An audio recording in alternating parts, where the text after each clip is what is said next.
नमस्कार, आप देख रहे हैं सी न्यूज भारत और मैं हूं आपके साथ आकांक्षा यादव। रुक करेंगे खबर की तरफ।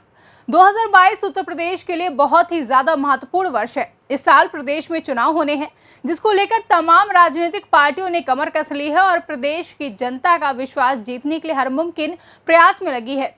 मौजूदा सत्ताधारी पार्टी यानी कि बीजेपी दोबारा सरकार बनाने के लिए प्रयास कर रही है, तो वहीं तमाम विपक्षी और क्षेत्र पार्टियां भी चुनाव की तैयारियों में लग गई हैं। इसी क्रम में विकासशील इंसान पार्टी ने भी 2022 चुनाव के लिए दस्तक दे दी है और तैयारियों में जुट गई है, जहां विकासशील पार्टी के अल्पसंख्यक प्रकोष्ठ के प्रदेश अध्यक्ष आबाद अली से हमारी संवाददाता ने वार्ता की और उनकी पार्टी के एजेंडों पर चर्चा की है। आबाद अली का 2022 चुनाव को लेकर क्या कुछ कहना है, देखिए इस रिपोर्ट में। 2022 विधानसभा बहुत तेजी से करीब आ रहा है। उत्तर प्रदेश में सियासत का बाजार भी गर्म हो गया है। तमाम सियासी पार्टियां 2022 में पुनः सरकार बनाने के लिए ज़्यादा से ज़्यादा प्रयास में लगी हुई हैं। जहां एक तरफ मौजूदा सत्ताधारी पार्टी भारतीय जनता पार्टी है, तो वहीं विपक्ष में बहुत सारी पार्टियां हैं, चाहे वो सपा बसपा।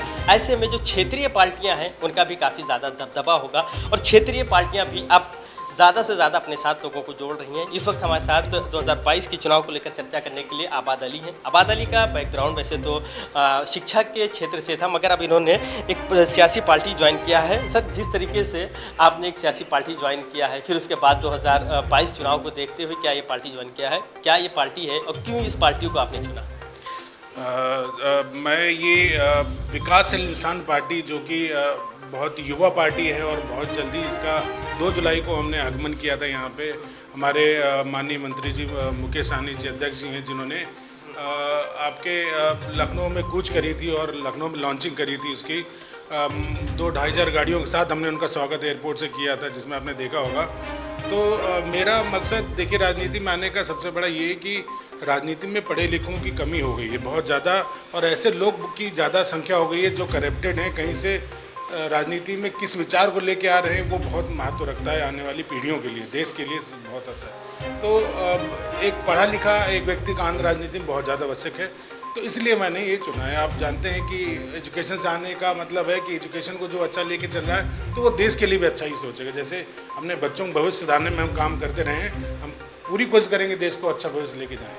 सर, जिस तरीके से आपने विकासशील इंसान पार्टी को ज्वाइन किया, सर एक क्षेत्रीय पार्टी है, आगे बढ़ेगी, मगर फिलहाल जैसे बहुत सारी पार्टियां हैं, बीजेपी है, सपा है, या अकबरुद्दीन ओवैसी की पार्टी MIM है, वो भी 2022 में चुनाव लड़ेगी। इन पार्टियों की तरफ आपने क्यों नहीं रुख किया? देखिए, ये अच्छा सवाल है। मुझे लगता है ये सभी का मेरे से कहना था कि आपने विकासशील इंसान पार्टी को ही क्यों चुना। मैं बताऊँ आपको, जितनी बड़ी पार्टियाँ हैं, ये वो आपने सुना होगा कहावत कि ढोल बड़े होते हैं लेकिन दर्शन छोटे होते हैं, ये वही पार्टियां हैं। देखिए, ये पार्टियां अपने टाइम पे, जब इलेक्शन का टाइम आता है तो बहुत बड़े बड़े वादे करेंगी, बहुत बड़ी चीज़ें कहेंगी कि ऐसा है वैसा है, लेकिन होता क्या है, एंड टाइम पे जब ये आ जाते हैं सत्ता में आने के बाद क्या करते हैं, वो सारे ढांढस हो जाते हैं, कोई अपना काम पूरा करता ही नहीं है। तो मैं ऐसी पार्टियों के साथ न जाकर मैं ऐसी पार्टियों को चुन रहा हूँ जो अभी नई और युवा है और जो काम करने की तरफ ध्यान देती है। नाम ही उसका विकासशील है, तो मैं विकास की तरफ बात कर रहा हूँ। और जो प्रॉमिस हमारी पार्टी करेगी, जो भी हमारी पार्टी लाइन डिसाइड करेगी, वो उसको पूरा करेगी। सर, देखा जाए उत्तर प्रदेश में अगर हाथ में कोविड का दौर था, ठीक है, कोविड में कहीं ना कहीं एक पूरा मेडिकल सिस्टम एक तरीके से कोलैप्स कर गया। चाहे वो ऑक्सीजन की बात करें या हम बेड की बात करें, ये सारी चीज़ें। फिर उसके बाद रोज़गार भी एक अहम मुद्दा है। तो ये आपकी पार्टियाँ किन मुद्दों को लेकर आगे बढ़ेगी, क्योंकि 2022 के चुनाव में क्या आपके कुछ मुद्दे होंगे और जिससे आपकी ओर लोग आकर्षित हों, वो ऐसे क्या होंगे? देखिए, आप देखिए, जिस तरह हमने कहा विकासशील इंसान पार्टी मुद्दों के ही पे बात करने वाली है। आप सोचिए, जिस तरह से पार्टियों का, जैसे मैं आपको कहूँ कितनी पार्टियां आई अभी 2017 में बीजेपी आई, उन्होंने कई वादे किए कि हम हेल्थ इंफ्रास्ट्रक्चर ठीक करेंगे, एजुकेशन में काम करेंगे, जॉब्स देंगे, एम्प्लॉयमेंट, सब कुछ उन्होंने बताया था।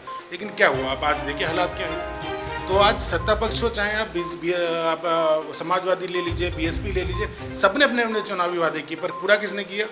किसी ने भी पूरा नहीं किया। तो मेरा ऐसा मानना है कि ये सिर्फ चुनावी वादे न रहें, ये जिस वादों को किया जाए उसको आगे बढ़ने का भी काम किया जाए, उसको पूरा करने का भी काम किया जाए, ऐसा मेरा मानना है। सर, एक बस अंतिम सवाल, अल्पसंख्यक का आपको प्रदेश अध्यक्ष बनाया गया है। अगर हम अल्पसंख्यक में बात करें मुस्लिम समुदाय की, तो क्या लगता है कि हाल फिलहाल में उत्तर प्रदेश में मुस्लिम समुदाय में क्या कोई ऐसा बड़ा नेता नहीं है जो समुदाय की समस्याओं को लेकर आगे बढ़े, या फिर जो नेता हैं पार्टी उनको नहीं बढ़ने दे रही है, चाहे वो सपा हो या बसपा हो या दूसरी पार्टी? देखिए, मैं इसमें ये कहना चाहूँगा कि अल्पसंख्यकों की स्थिति बहुत दयनीय है। अगर आप देखिए किसी भी पार्टी में, चाहे बड़ी हो चाहे छोटी हो, बड़ी में आप बात कर लें तो किसी भी पार्टी का नाम ले लूँगा मैं, पर हर पार्टी में अल्पसंख्यक का बहुत बुरा हाल है।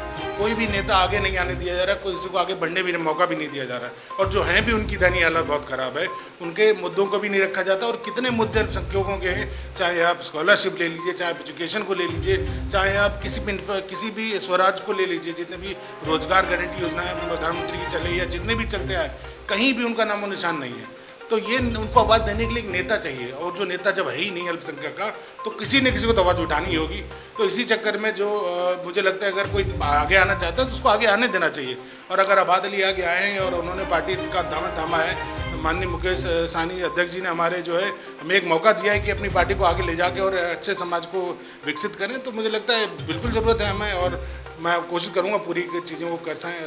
तो सर, ये मान लें कि 2022 में आपकी जो विकासशील इंसान पार्टी है पूरी मजबूती के साथ उत्तर प्रदेश में चुनाव लड़ रही है। बिल्कुल बिल्कुल मजबूती से। आप देखें, माननीय अध्यक्ष जी ने हमारे बोल दिया है, और हमारे प्रदेश अध्यक्ष माननीय चौधरी लोटाराम निषाद जी ने भी बोल दिया है कि कोई भी जो होगा, हमारे जितने भी 170 विधानसभाओं पे हम लोग इलेक्शन लड़ेंगे और पूरी तरह मजबूती से पार्टी बढ़ेंगे। अभी हमारी पार्टी पूरी तरह से लगी हुई है कि जन जन तक हमारी बात पहुँचे, हमारा संदेश पहुँचे, और लोगों को ज़्यादा से ज़्यादा जागरूक किया जाए इस चीज़ के लिए कि पार्टी जो जितनी भी आज तक जितनी भी पार्टियां आई हैं, जितनी भी सत्ता में आई हैं, सबने अपने वादा खिलाफी करी है। हम ऐसा नहीं करेंगे, ऐसा ये प्रण लेके हम आ रहे हैं। तो ये थे हमारे साथ आबाद अली, जिन्होंने विकासशील इंसान पार्टी के द्वारा इनको अल्पसंख्यक प्रदेश अध्यक्ष बनाया गया है। अब देखना ये काफ़ी अहम होगा कि 2022 चुनाव में इनकी पार्टी क्या वादा लेकर आती है और चुनाव के बाद उन वादों पे कैसे खरे उतरती है। कैमरा पर्सन हरीश के साथ फरीदुल हसन, सी न्यूज़, लखनऊ। फिलहाल के लिए इतना ही। देश और दुनिया की तमाम बड़ी अपडेट्स के लिए बने रहें सी न्यूज़ भारत के साथ।